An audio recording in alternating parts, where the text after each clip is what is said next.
Bom, vamos lá para o próximo tema, que seria câncer, né, das vesícula biliar e vias biliares. Vou dividir o vídeo em duas partes, que seria câncer de vesícula biliar a primeira parte, e a segunda que seria câncer das vias biliares extrahepáticas, né? Conduto hepático comum, colédoco, enfim. Só lembrando que o vídeo é um vídeo para estudo, né? Eu estou estudando, então o intuito é aprender. E quem notar aí também algum erro nos vídeos, ter um ponto de vista diferente, quiser aportar aí para poder ajudar também, bem-vindo, né? Bom, vamos dar início então aqui com o que eu já dei uma olhada. Vou estar utilizando como referência aqui o livro de Schwartz, 10ª edição, e o livro de Mariano Jimenez, né, para explicar um pouco sobre o tratamento, né? Ele explica assim sobre o estadiamento, quais são as condutas a tomar. Então vou estar utilizando esses dois materiais aí um pouquinho para poder fazer o vídeo. Bom, a generalidade sobre o câncer de vesícula biliar é que é um tumor raro dentro da gastroenterologia, né? É um tumor agressivo, é difícil diagnóstico, né? Geralmente diagnosticado já em fases avançadas, devido a suas fases assintomáticas no início, né? Enfim, vamos direto ao ponto que interessa, né? É a quinta neoplásia gastrodenal, representando 2 a 4%. É mais frequente em mulheres, né? 2 a 3 vezes mais frequente em mulheres. Aparece geralmente na 7ª década de vida. Tem início assintomático e geralmente é um encontrado acidental em processos de colecistectomia, né? O paciente vai operar ali por uma pedra na vesícula, né? Por assim dizer. E a anatomia patológica reporta um câncer de vesícula biliar. Passando a fatores de risco, o principal fator de risco aqui e o único relacionado à gênesis, ou seja, a formação das massas tumorais do câncer de vesícula biliar é a litíase vesicular.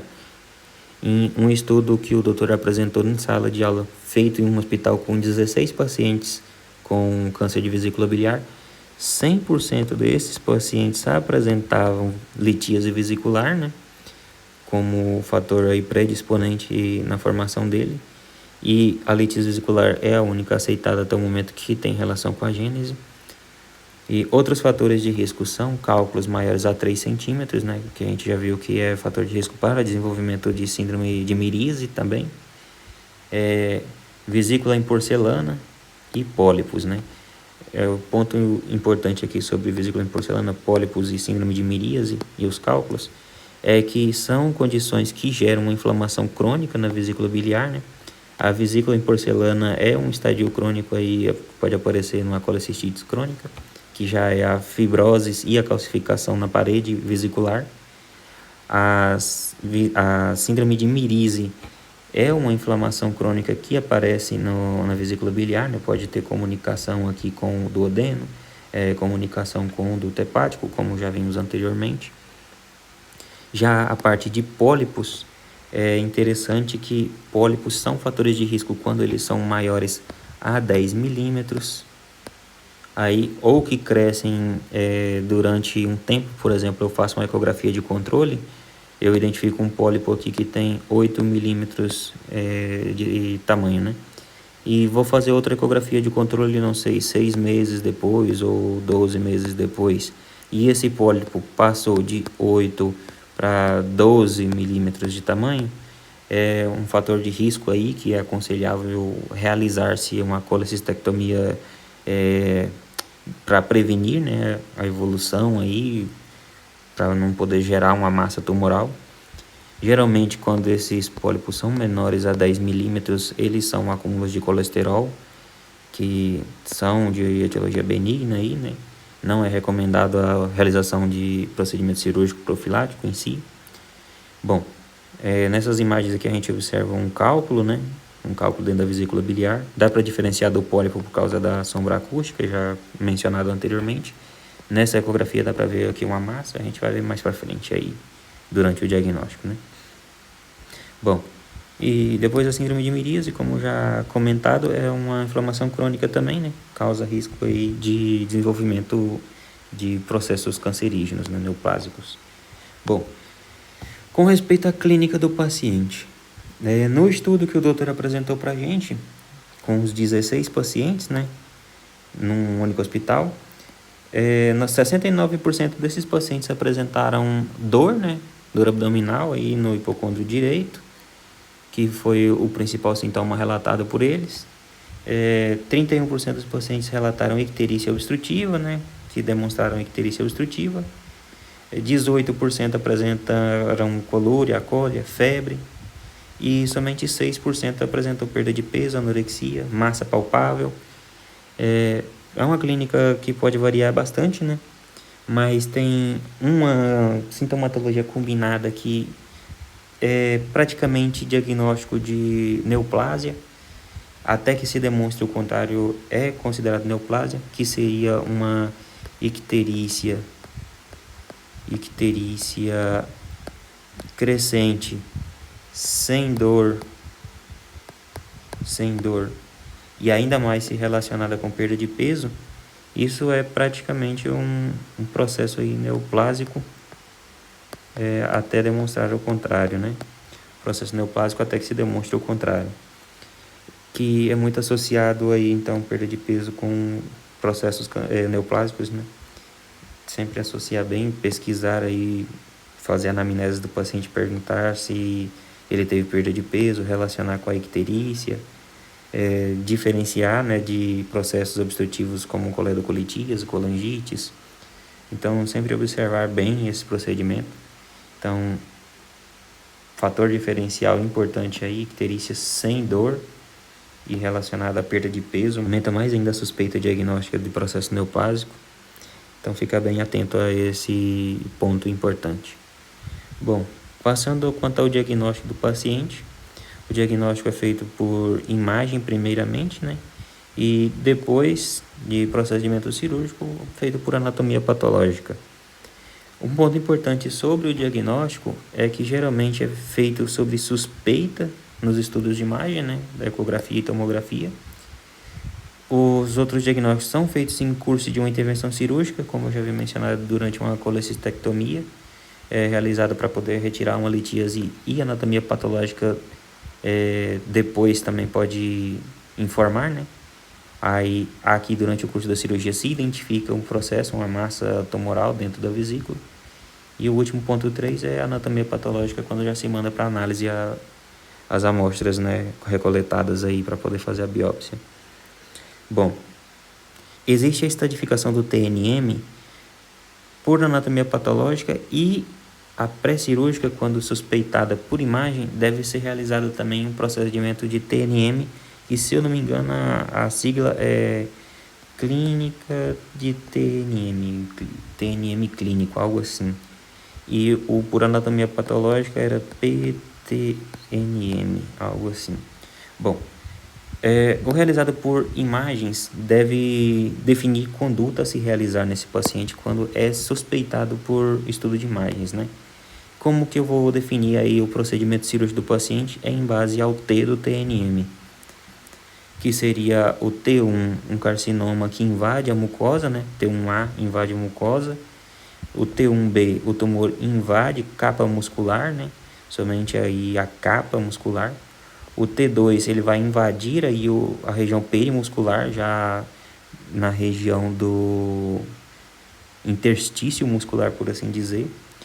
O T3, ele já vai perfurar a serosa e invadir órgãos, né?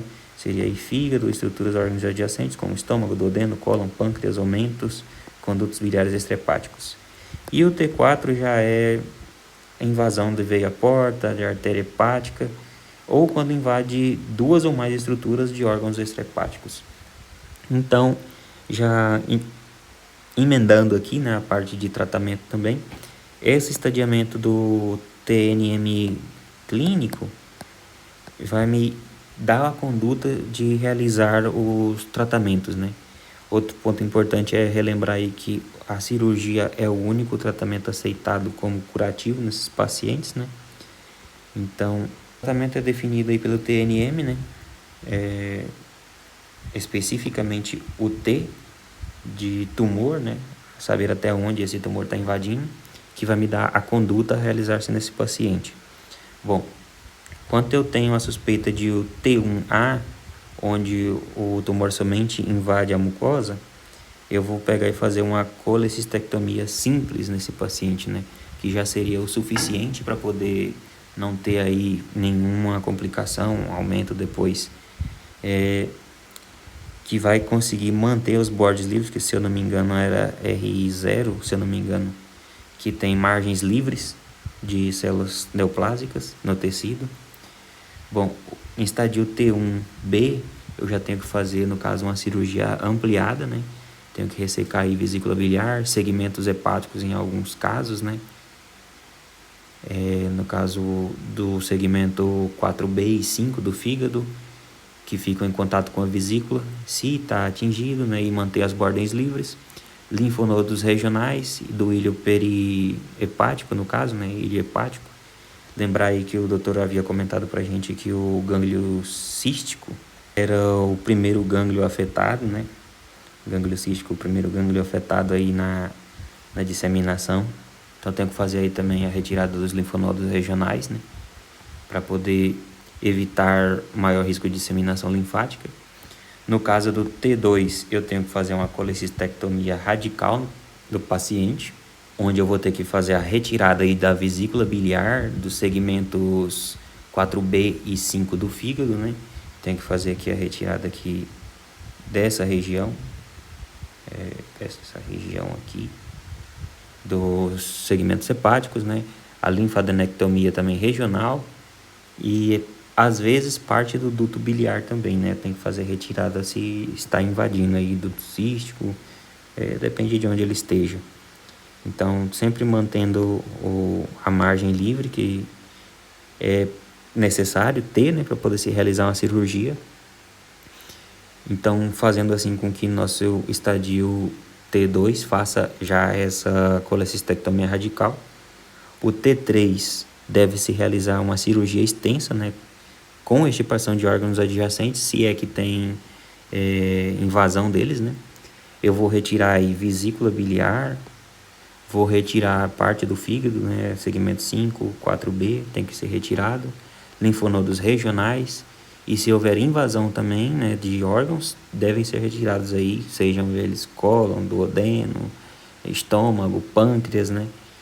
No livro de Mariano Jimenez, cita que em alguns casos avançados do estadio T3, se deve realizar uma cirurgia específica, que é a duodenopancreatectomia cefálica ou cirurgia de Whipple, que é a retirada aí de alguns órgãos, né? Então, por exemplo, eu tenho que fazer a retirada aí da vesícula biliar, a conduto colédoco, retirada da cabeça do pâncreas, a parte antroepíloro do estômago, todo o duodeno e parte da primeira porção aí do jejum. Essa imagem representa mais ou menos o que seria retirado, né? Eu tenho aqui antroepíloro, vesícula biliar, aqui segunda porção do duodeno, cabeça do pâncreas, terceira, quarta porção do duodeno e porção da primeira parte do jejum, no caso. E depois eu tenho que fazer a anastomose, né, dessa região novamente, acender o intestino delgado e fazer a sutura e união dos órgãos remanescentes, que seria a porção remanescente do duodeno, que é a primeira união que eu faço, né, por assim dizer, na ponta do jejum. A segunda união é o remanescente do conduto hepático, faço a união dele. E por último, a união aí do antro com o jejum, né. A terceira união para poder manter aí a função que tinha o duodeno, de unificar aí as substâncias liberadas pelos condutos aí hepáticos e conduto pancreático e a mistura, né, do conteúdo alimentício, o bolo alimentício, por assim dizer. Bom, e quando o estadiamento é T4, eu já tenho invasão aí da veia porta, artéria hepática, então eu não consigo fazer mais uma ressecção com o borde em margens livres, por assim dizer, o que contraindica a cirurgia nesses pacientes, né? Então fica contraindicado aí a cirurgia, sendo um tratamento basicamente paliativo nesses casos. Não devo mais fazer nenhuma intervenção nesses pacientes. Bom, só umas imagens aqui agora para poder terminar, né? Um repasso rápido. Eu tenho aqui a ecografia, né, as ecografias realizadas. Eu vou encontrar aqui vesícula biliar com cálculo, diferencio o cálculo pela sombra acústica, como eu já havia dito antes. Tenho aqui um pólipo, geralmente são pólipos de colesterol, né, que são relacionados com fatores de risco. Nessa ecografia eu já tenho uma massa que toma conta da vesícula biliar, com bordes irregulares, grande tamanho. Aqui outra massa também na vesícula, como repetindo, mais um pólipo dentro de vesícula biliar. Aqui eu tenho a vesícula em porcelana, que já é um estado crônico aí da colecistite, pode aparecer, né? Que é a fibrose e calcificação da parede da vesícula, que em casos de inflamação crônica pode dar origem aí também a processos neoplásicos. Essa é uma imagem da tomografia que o doutor passou na aula pra gente, já tem metástase nos omentos, né? Seria aí o epiplom, que como já tem metástase, né? No caso do TNM já nos informaria o M1, metástase à distância, onde eu não devo tocar cirurgicamente esse paciente, seria um tratamento paliativo, por assim dizer.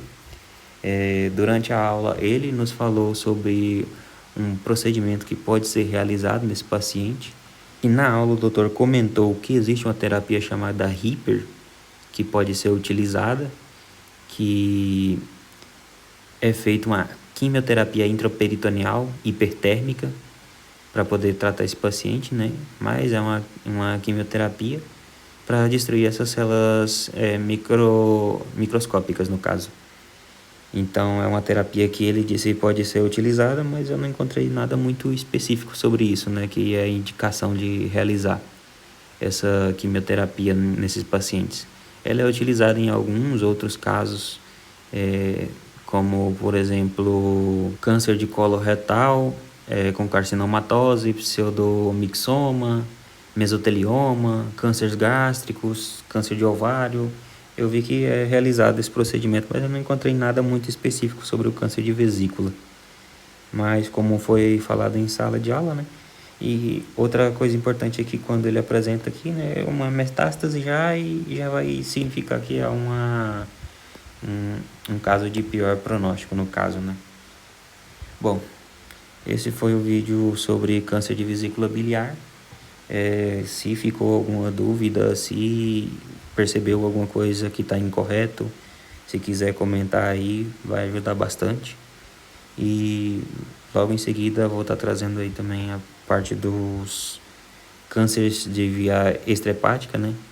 Para poder estar entendendo um pouquinho mais, estudando, aprendendo cada vez mais um pouco, né?